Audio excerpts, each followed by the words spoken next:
Aksi nekat tentara Jepang rampok 100 kg emas di kantor Pegadaian Kramat, Jakarta. Pada tahun 1945, saat peralihan kekuasaan dari pemerintah Jepang kepada sekutu, Kapten Hiroshi Nakamura dengan tenang mendatangi kantor Pegadaian di Kramat, Jakarta. Di belakangnya beberapa truk mengikuti. Dia sempat dicegat oleh prajurit Jepang lainnya yang tengah berjaga di halaman kantor Pegadaian Kramat itu. Dia sebagai perwira menggertak para prajurit itu.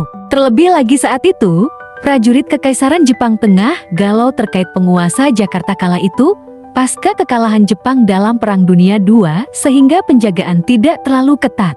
Dengan tenang, Nakamura memindahkan barang berharga itu berupa emas dan uang yang disimpan dalam 20-25 koper untuk emas sebanyak 100 kg.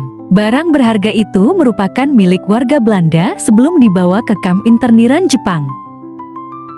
Dalam buku Stress of Scale 2021, karya Vincent Houben menyebutkan emas tersebut dibawa ke rumah istri simpanan Nakamura, Carlo Wolf, dan kemudian menyembunyikan di taman rumah seorang pengusaha Cina. Aksi nekat itu diketahui atas perintah dari pimpinan Nakamura, Kolonel Nomura Akira. Apesnya, Carlo Wolf keceplosan bahwa dirinya jeti orang kaya dengan ratusan kilogram emas yang baru didapat. Perwakilan Badan Intelijen Belanda dan Inggris pun mencurigai Carlo Wolf.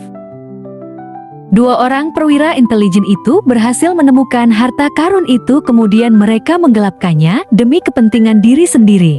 Kasus itu pun terungkap pada pertengahan tahun 1946.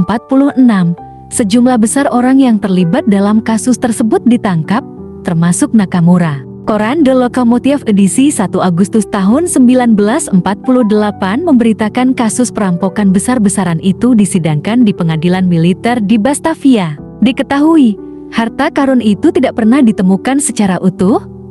Bahkan ada isu bahwa Nakamura telah mengubur sebagian dari harta karun khusus di Menteng. Perkiraan nilainya berkisar antara 10 juta hingga 80 juta gulden, tapi jumlahnya pasti jutaan, kata koran itu.